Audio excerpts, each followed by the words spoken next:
that she says were missing and sold them during the war. Everything else was in storage. She was kind of the humorous relief in this story. They had an odd job man who worked on the property, and he is killed. So Verity has to stick around and solve this mystery. It was very well done. I can't go into too much. It was right at the change where houses weren't going to have all the staff that they had. There were a lot of hard feelings after the war, but this is a very, very well done series, and Verity solves the mystery in her typical fashion. I don't want to say too much because it gives it away, but Verity and Sydney are a great team. We met them before, during the war. It's interesting to see where this series is going now that peacetime has arrived.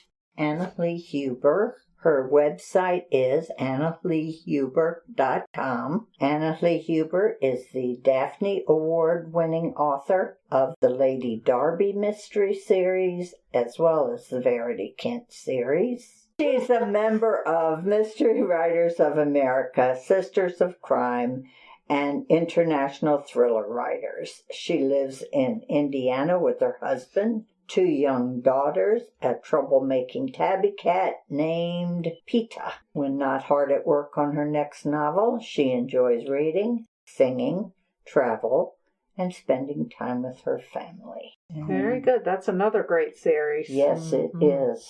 Very well done. Boy, I just wish I had more time to read. Don't we all? Well, except you, Ian.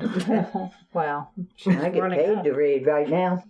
Next up is Crooked River. It's 19th in the Pendergast series, written by Douglas, Preston, and Lincoln Child. Again, I listened to this book on audio. It was narrated by Jefferson Mays, put out by Hachette Book Group, and it was way back in February 4th, 2020 that it was published. I discovered Agent Aloysius Pendergast about 10 years ago, and I fell in love with the character and the books. The first book in the series was called Relic, and it was made into a movie in 1997, but incomprehensibly, Agent Pendergast was not included in the movie plot. I just could not get over that. The book, however, introduces him as the very brilliant FBI agent with an eidetic memory, a mastery in disguise, proficiency with deadly weapons, and a specialty in finding serial killers. He is deathly pale and dresses like an undertaker. Slender Man.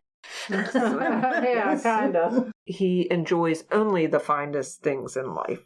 I wait impatiently for every installment of this series, and I just don't understand how this one got away from me. As I said, it came out in February, and I just finished reading it. But at any rate, in this latest in the series, Crooked River, an inexplicable event takes place in Sanibel Island, Florida. Dozens of ordinary-looking shoes wash up on the beach, each with a crudely severed foot encased inside. Even though he's on vacation, Agent Pendergast is asked to look into this strange occurrence. Pendergast reluctantly joins the multi-agency task force and, as is usual for him, pretty much ignores the other law enforcement officers and conducts his own investigation. He's joined by Junior Agent Cold Moon and Pendergast's ward, Constance Green. The search for clues leads team members to China and South America and studying wind and ocean currents. This was a long book, but the action-packed pace kept me glued to the story, and the case was solved before I even realized I was nearing the end.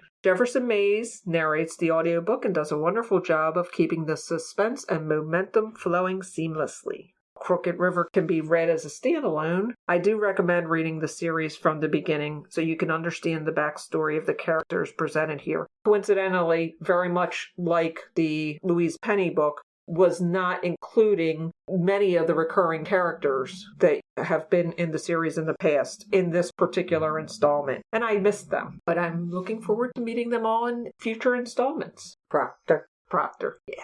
Specifically, Proctor, yeah. But there was also Vince.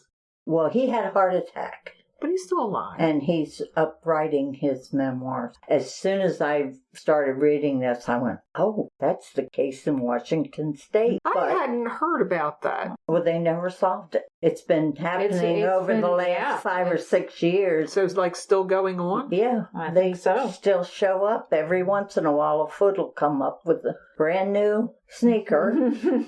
I guess this was Douglas Preston and Lincoln Child's way of explaining what might have happened. Might have happened. Maybe. As far as I know, that's an open case. Douglas Preston has published 36 books of both nonfiction and fiction, of which 29 have been New York Times bestsellers. He writes about archaeology and anthropology for the New Yorker magazine, and he worked as an editor at the American Museum of Natural History in New York and taught nonfiction writing at Princeton University. He currently serves as the president of the Authors Guild, the nation's oldest and largest association of authors and journalists. Lincoln Child is the author of Death Match and the best-selling Utopia, as well as co-author with Douglas Preston of numerous New York Times bestsellers, including The Book of the Dead, Dance of Death, The Cabinet of Curiosities, Still Life with Crows, and Relic.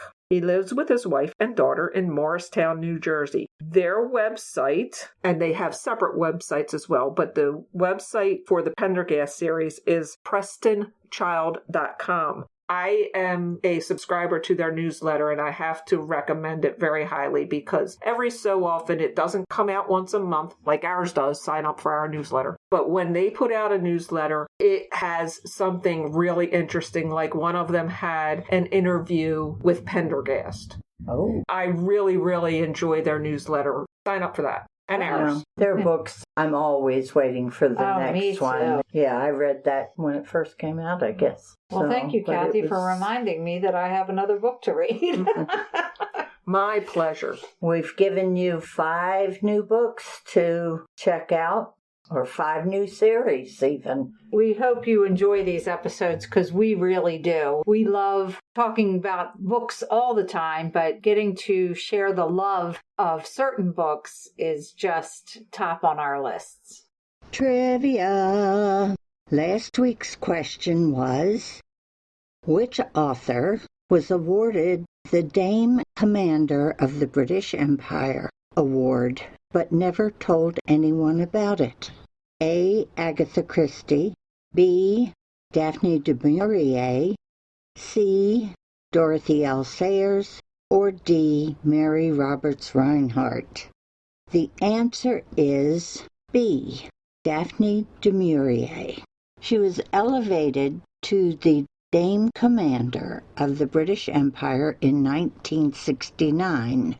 She was titled Dame Daphne du Maurier, Lady Browning, DBE, 1969 to 1989.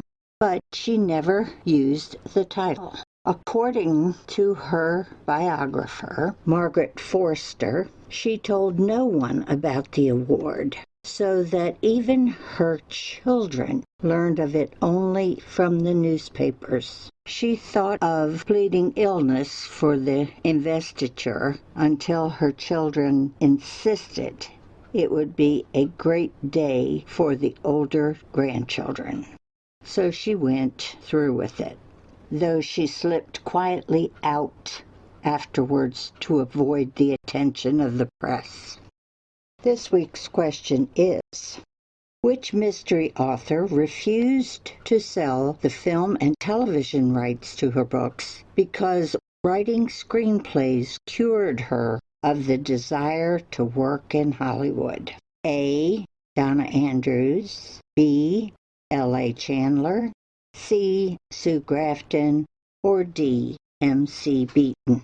Good luck. So be sure and look at our website, darkstormybc.com. Check out our interviews with Anna Lee Huber and Rosemary Simpson. So remember, Life would be boring without a little mystery. bye.